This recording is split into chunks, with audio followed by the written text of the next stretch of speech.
In the coming hours, President Yoon Suk Yeol will depart for Lithuania to attend his second NATO summit. A series of bilateral summits will be held on the sidelines, including one with the Japanese Prime Minister, where Japan's planned release of Fukushima wastewater will likely be addressed. Our presidential office correspondent Kim Do-yeon has the details.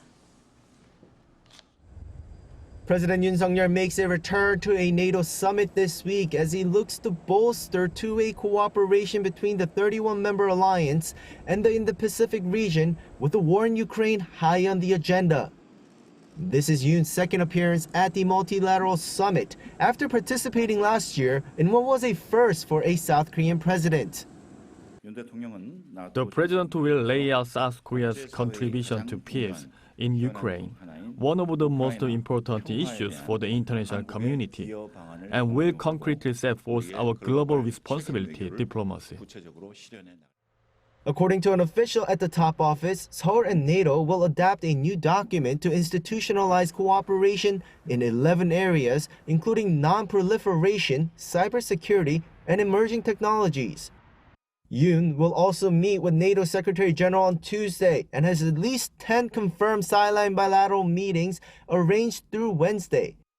This includes one with his Japanese counterpart Fumio Kishida, which is highly anticipated considering the recent release of an IAEA report saying Japan's plan to release Fukushima nuclear wastewater into the Pacific meets international standards. A top office official said the two leaders will likely discuss the matter as it's an important issue for the region, but Seoul's position remains unchanged, putting people's health as the utmost priority. Yoon will also moderate a four-way summit with the Asia-Pacific four nations, including Japan, Australia, and New Zealand.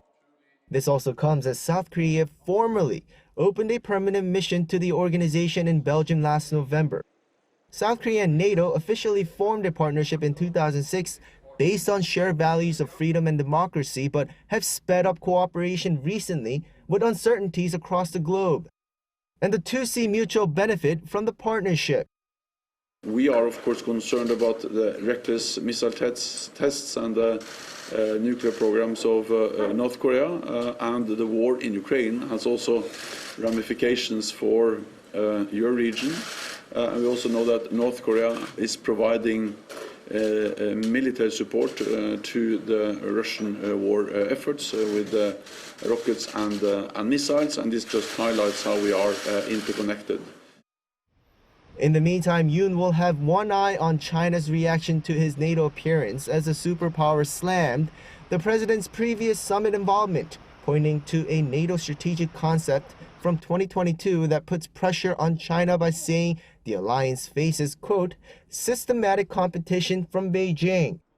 However, the South Korean government has not budged from its stance that its diplomatic activity does not exclude any particular state. Kim Do-yeon, Arirang News.